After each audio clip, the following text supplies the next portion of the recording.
Arthur's April Fools by Mark Brown.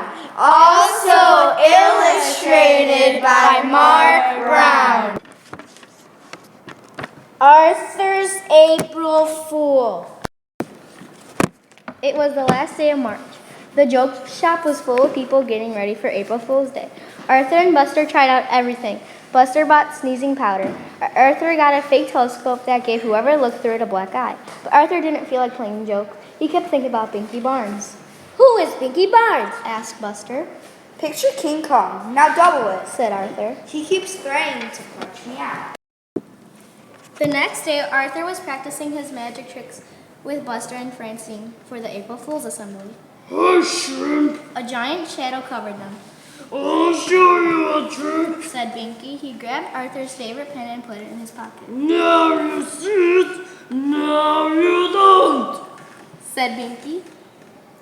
Hey, watch it. Said Arthur, trying to look brave. Why don't you make me? Said Binky and walked away. Pick on someone your own size, Called Francine. like Godzilla. "Wow," said Buster. You were right. He's going to pulverize you.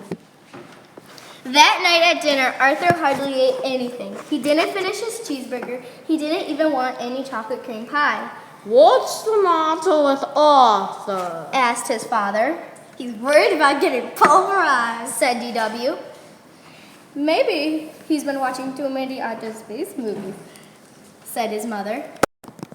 Later on, DW barged into Arthur's room. Good night, Mr. Universe. She said. Haven't you ever heard of knocking? Asked Arthur. After you get pulverized, can I have your room? She asked. Beat it, DW. When Arthur finally fell asleep, he had nightmares. The next morning, Francine offered Arthur a cookie. Yuck! Said Arthur. This tastes like soap and toothpaste. April Fool. Laughed Francine. But Arthur was too worried to laugh. I'll never remember my magic tricks for the assembly. He said. Calm down. Said Buster. I'll be your assistant. I'll help you if you get stuck. Arthur felt better. He could count on Buster. But just before the assembly, Buster got caught putting sneezing powder on Mr. Ratburn's desk. Instead of going to the assembly, Buster went to the principal's office. I'll blow it for sure without Buster. Thought Arthur. He walked into the auditorium. Who was sitting in the front row? Binky Barnes. This was going to be even worse than he thought. Arthur worried while Mr. Ratburn read people's minds. He worried while Francine and Muffy did their shadow tricks. And he was worried while the chorus sang that old black magic. Finally, it was his turn. For my first trick, Said Arthur. I'll need a volunteer. Binky Barnes jumped up on the stage. Surprise, pipsqueak. He whispered. Arthur gulped. Arthur asked Binky Barnes to tear up a sheet of paper and put it in the magic hat. He said the magic words and waved his magic wand to make the paper whole again. But rabbits came out instead.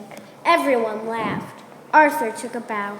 By mistake, flowers fell out of his sleeve. Binky Barnes laughed harder than anyone. Then Arthur had an idea. He winked at Francine. For my next trick, I will saw this young man in half. Binky stopped laughing and took a step back.